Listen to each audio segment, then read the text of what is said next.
आज की इस वीडियो में हम बात करेंगे EWS फ्लैट जो हम DDA में अप्लाई करते हैं तो क्या क्या प्रोसेस होता है। अप्लाई करने के बाद जो डॉक्यूमेंट हमें सबमिट करवाने होते हैं DDA के हेड ऑफिस में INA में, तो चलिए हम बात करते हैं सबसे पहले क्या क्या डॉक्यूमेंट मैंने लिस्ट बनाई है उसके हिसाब से। तो सबसे पहले हम एप्लीकेशन फॉर्म फिल करते हैं। एप्लीकेशन फॉर्म जो फीस स्लिप होती है जो अभी वो हमें प्रिंट निकाल के रखना पड़ता है। फिर 1 मंथ बाद हमारा रिज़ल्ट आता है कि हमें अलॉट हुआ या नहीं हुआ। अलॉट होने के बाद 1 मंथ बाद फिर दोबारा हमारे पास एक डिमांड लेटर आता है जो पोस्ट ऑफिस के थ्रू आता है, या आप अपने लॉगिन करने के बाद DDA की वेबसाइट पे वहाँ से भी डाउनलोड कर सकते हैं। उसके बाद हमें DDA के हेड ऑफिस जाना पड़ता है वो सबमिट करवाने के लिए। तो जो जो डॉक्यूमेंट हमें लगते हैं वो हमें सबमिट करवाने होते हैं, जिसके हिसाब से फिर हमें पेमेंट पे करना होता है, हमें कितना पेमेंट देना है।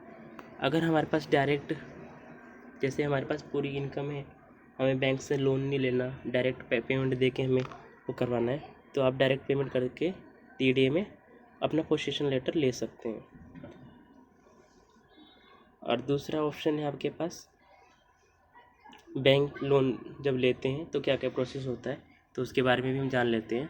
तो सबसे पहले हम अप्लाई करते हैं। अप्लाई करने के बाद हमारा जो एप्लीकेशन फीस होता है उसका प्रिंट आउट निकाल लेते हैं, और जो एप्लीकेशन डिटेल्स होती है जो भी हम फिल करते हैं उसका भी प्रिंट आउट हम रख लेते हैं।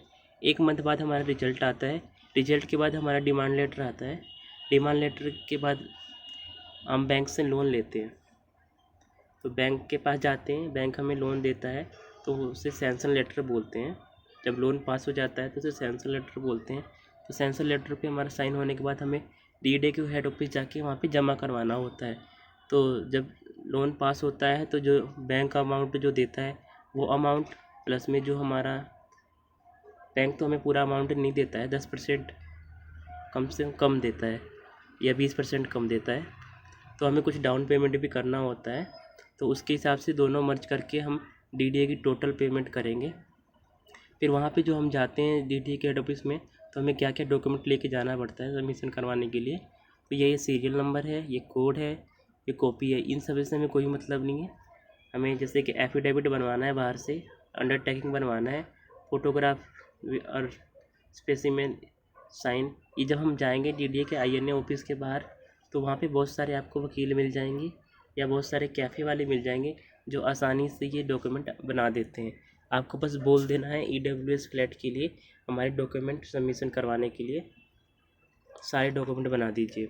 फिर एक हमें कॉपी ऑफ डिमांड लेटर की एक कॉपी चाहिए, एक इलेक्ट्रिसिटी बिल चाहिए जहाँ पे हम जो एड्रेस हमने डाला है एप्लीकेशन फॉर्म फिल करते समय वो इलेक्ट्रिकल बिल चाहिए, एक पैन कार्ड नंबर चाहिए जिस भी अलॉटी के नेम पर है तो उसी का पैन कार्ड चाहिए, एक आधार कार्ड चाहिए UID, एक पासबुक चाहिए, पासबुक की स्टेटमेंट चाहिए, कॉपी सैंक्शन लेटर जो भी हमने लोन से बैंक से लोन पास किया उसका सैंक्शन लेटर का कॉपी चाहिए, और जो भी बैंक ने चालान किया है RTGC NEFT से, या आपने जो दोनों चालान किया है वो दोनों चालान आपको लेके जाना पड़ेगा।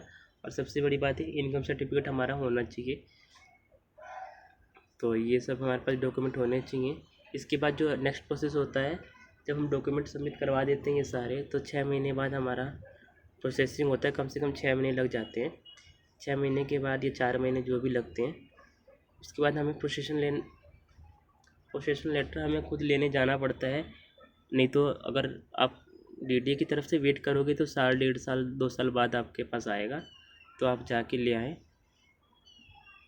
तो लेटर लाने के बाद वहाँ से आपको अशोक विहार जाना होता है पोजीशन लेटर लेने के लिए, बिजली बिल और वाटर के लिए। तो सबसे पहले चलो मैं दिखा देता हूँ कुछ। जो डिमांड लेटर आता है हमारा जो 21 इस प्रकार का आता है, और जो हम एप्लीकेशन लिखते हैं वहाँ पे डॉक्यूमेंट सबमिट करवाने के लिए, तो यहाँ पे आपका चालान नंबर वगैरह जो भी होता है, डॉक्यूमेंट सबमिशन जाते समय हमें कुछ एप्लीकेशन लिखना होता है और उसके साथ पेमेंट वो करना होता है। जैसे ही हम डॉक्यूमेंट सबमिट करवाएंगे तो हमें कुछ ऐसा एक पेज दिया जाएगा कि हमने अपने डॉक्यूमेंट सबमिट करवा दिए हैं, जिस पे ये सब लिखा होगा किसके थ्रू कहाँ पे क्या हुआ। तो बता देता हूँ, टाइमिंग बता देता हूँ। जो ऑफिस खुला रहता है Monday, Thursday and Friday between 2:30 बजे से लेके 5 बजे तक खुला रहता है। आप कभी भी डॉक्यूमेंट सबमिट करवा सकते हैं। बस अगर ये वीडियो अच्छी लगी तो आप कमेंट कीजिए। अगर आपको इससे भी कुछ और नॉलेज चाहिए तो नीचे कमेंट में कीजिए, मैं आपको बताऊंगा क्या क्या प्रॉब्लम होती है।